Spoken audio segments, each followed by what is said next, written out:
Good morning, everyone. It is Thursday and I am back with the morning sales step up. That's right. We're here every morning at 9 a.m. To give you just a few minutes of sales inspiration, sales tips, sales tricks, and share some of your knowledge as well. If you're joining me, I would love for you to say hello. That would be amazing. So do say hello in the comments. That would be super fantastic. Yes, I can see we're going out live there. And I already have somebody, oh yes, I've got a few people joining me already, which is lovely. So if you don't know me, my name is Victoria Fleming, and you should totally follow me because that means that when I go live every morning at 9 a.m., you're going to get notified. And I know you're going to want to after this session because it is an amazing 10 minutes that I've got in store for you today. Because we are talking about sensational sales questions. Now, I've got to be honest, 10 minutes. For sales questions, like, let's be frank, there is so much that we could do on this. So what I've done is I've just cherry picked some of my personal favorites and ones that I use in my process from all the way across the sales conversation. And I'd love to know if any of these are questions that you use. And if they're not, what questions do you ask? So make sure to say hello and drop it in the comments. As always, I have my colleague, Pirate Pete here. He's going to keep me to time and make sure that this is a short, sharp burst of inspiration ready for you to start your day. So let's put the 10 minutes on the clock. Pirate Pete will let us know when we get to our 10 minutes. All right, so firstly, sales questions, there's so much written about them and they are so important, but it's really interesting how often I talk to salespeople and they don't really have a set of questions that they use regularly. Now, I'm not a big fan of scripts, but I do think that some support around your conversations is really helpful. Quite often I work with teams around call guides, which means it gives them spaces to capture parts of the call or the conversation where they can use different packs of questions. So if you don't have a pack of questions that you use regularly, then I think this could be a really good time to start to build that up. Oh, hi, Mark. First person to say hello. It's a brave man. So let's have a start from the top. Now, my favorite question this year is now, how have things changed this year? Now, that might sound like a really straightforward question, but this came about because earlier in the year, what I realized is lots of people were opening up conversations, saying things like, how are you finding things? It's really difficult, isn't it? And it was setting a really negative tone. So instead, what I did with a lot of the teams I was working with was I started to move them to, how have things changed for you this year? And that was straight away getting a much better response. The other thing is that everybody's got something to talk about this year, and knowing what's changed in people's business is like super exciting and interesting and useful for you as a salesperson. Okay, Tom, Chris, Alison, we've got everyone coming on now. Lovely to see you this morning. Let me know in the comments. Do you use these questions? And if not, which ones do you use?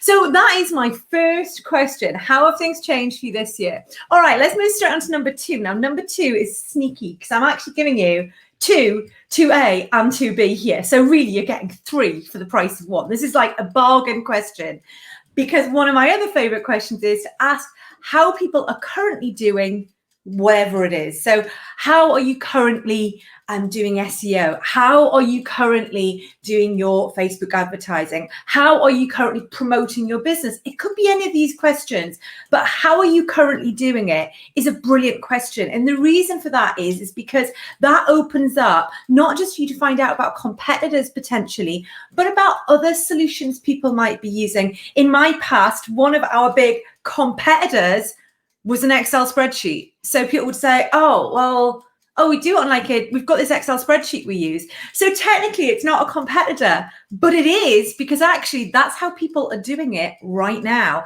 So that's the change that we need to make. And I did say there's a cheeky 2 questions that go with that because there are a couple of lovely sub questions there. One sub question is, great, so what do you like about that? This is really important because it means when we talk about our solution, we can start to say, we know they already like that. Let's make sure we show them how amazing and how much easier that would be in our solution. The other one I really like is, what would you like to be different about that? And that's a really nice way of finding out what they don't like about their current solution, be it an Excel spreadsheet or another bit of software or another agency or whatever it might be, that's a great way to dig that out without actually saying, look, what do you not like about it? And the reason for that is because sometimes that can actually get people's backs up, because you think, well, I like everything about it. You're having this conversation, not me. So asking people what they would like to be different is a really good question at this point in your process. All right, okay, let's rock it on. Question number 3. Yeah, I'm going to run out of fingers today. I can see. Yeah, that's it. Lovely to see so many people on today. Okay, question number 3. One of the things I do like to make sure that I ask is to ask who else they're talking to. So who else are you talking to about this? That's really nice because it makes an assumption. And the assumption is that, of course, they're talking to other people, other suppliers, probably your competitors, about this solution. Now, that's nice because it makes it okay for them to actually open up. It makes it okay for them to say, oh, actually, I'm talking to Bob down the road, rather than them feeling awkward about it. So by prefixing that by who else, it's making that assumption, it's making it safe for them to tell you. So I always like to ask that one, not least because actually, you know what, you know your competitors, you know the other people that they'll be talking to anyway. So it's really helpful for you to actually have them share that with you, so you can be more precise in your answers about your own USP.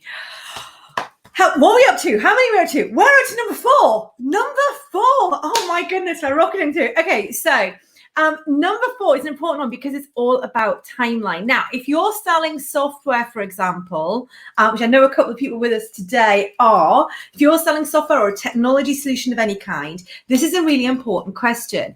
And this question is, when would you like to see a new solution in place? When would you like to see it? That's super important because you're timelining.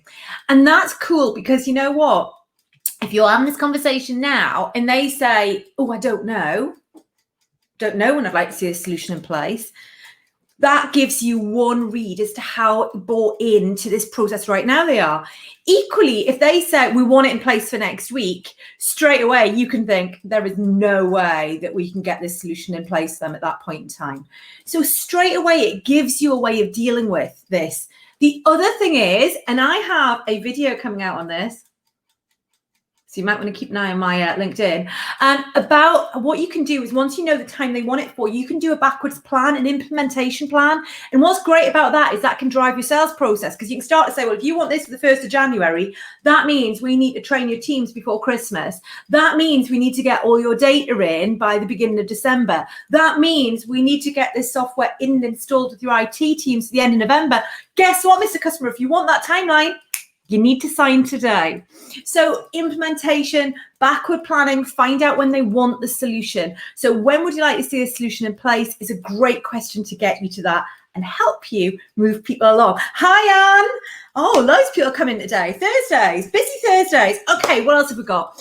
Oh, this is my sneaky question. So number 5 is a lovely question that I like to use, because sometimes you ask lots of questions and you still miss stuff. And you still miss stuff because you don't always know all the ins and outs as to what's going on within an organization. And the bigger the organization, the more likely that is. So sneaky question number 5 for me is, I like to say to people, at this point, what else do you think it would be useful for us to discuss? What I'm basically saying is, what am I missing? What am I missing? Tell me, what else do you think it would be useful for us to discuss? Because at that point in time, quite often people then go, oh, well, actually, we should probably talk about Fred and IT. We're going to have to get them involved with this. We've had problems with these sort of installs before. Or it might be, oh, well, probably one of the things that I need to tell you is that we're under a current contract with our existing supplier for the next 3 months. These are all little gems that you can find out just by opening it up and passing it to them. So I love that question. And that moves me really nicely on to question number 6. Yeah, 5 fingers and a thumb. 4 fingers and 2 thumbs. Okay, 6. Question number 6. What do you see as the next steps? Now, this can be used as a trial close.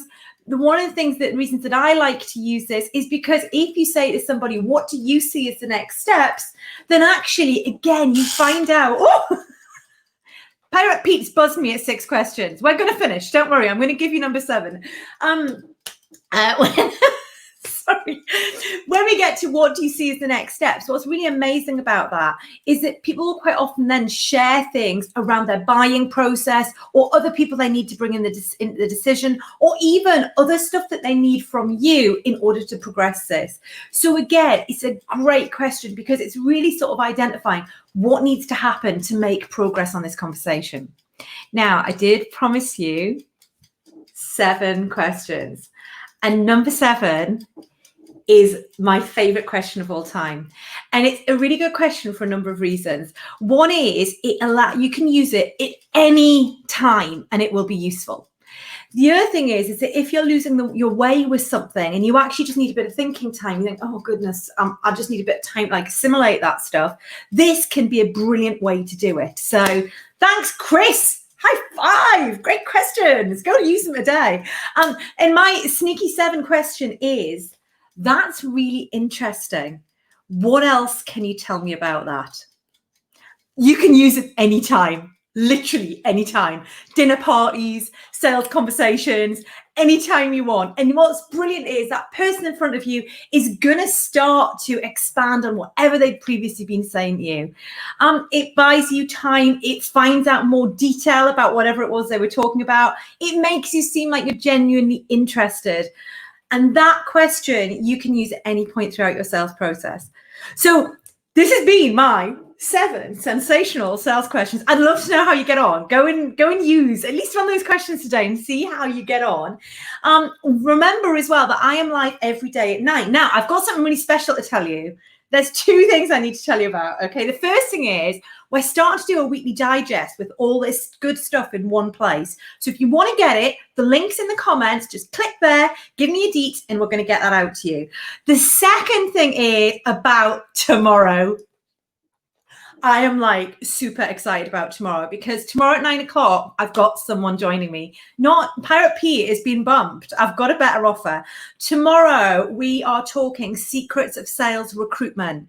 So if you are a sales manager about to go out there and do some sales recruitment, or if you are looking for a role right now and you want to know the inside track as to how recruiters are going about sales recruitment right now, then you need to join me. I'm being joined by my great friend Bev, who is absolutely amazing. She's done recruitment with me in the past, and she has rave reviews from both the people she's placed and from the employers that she's used. And we're going to have like a full session around that. There is going to be so much learning in there. So if you're looking for a new job now or at any point in the future, then that's going to be what I want to join me for at 9 o'clock tomorrow morning. Few questions there. Chris, try them out. Let me know how it goes. Georgina, how lovely of you to join me. Yes, all of these sessions can be rewatched. If you go onto my profile, into my activity, and onto posts, you'll find all my lives in there, or you can get them from my YouTube channel, one or the other. Click onto the sign up thing as well, and we'll send you the direct links for those. And I knew you'd love our beautiful surround. So it's been a really exciting day today. It's been lovely to see so many of you on. I hope to see you all tomorrow. It's going to be like awesome. So 9 o'clock tomorrow, come and join me and Bev. And until then, have a fantastic day and just keep selling.